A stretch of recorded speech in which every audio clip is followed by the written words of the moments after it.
এ ভাই এটা কি পাইছি? আরে পাগল, এটা কি? এটা তো বদনা। এ ভাই এটি কোনো সাধারণ বদনা লয়।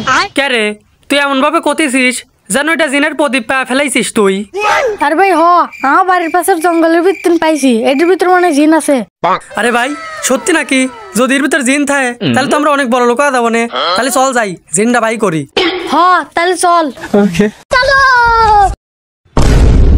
তাহলে একটা কাজ করি, আমি এটি ঘষি দেখি সত্যি সত্যি জিন আছে নাকি। তাহলে ঘষি দেখি। আচ্ছা বাড়াই না কে? উল্টি ফালে ধরছিস কে? ও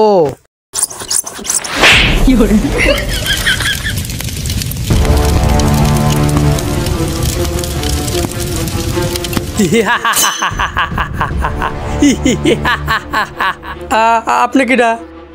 আমি খুব খারাপ একটি সাপ। একটা ভালো জিন আমাকে ওইটার মধ্যে বন্দি করে রেখেছিল, আর আজ তোরা আমাকে এখান থেকে মুক্ত করলি। ও তাহলে এখন আমার ঘরে টাকা পয়সা দেন। কি? আমি নিজেই তো একটা ভিখারি, আমি তোদেরকে কি দেব? তাহলে ওর ভাই করে আবার লাভ হলো কি? তোদের কোনো লাভ হয় নাই, কিন্তু আমার অনেক লাভ হয়েছে। আমি অনেক দিন ধরে না খেয়ে রয়েছি, আজ তোদের দুইজনকে খেয়ে পেটটা ভরবো।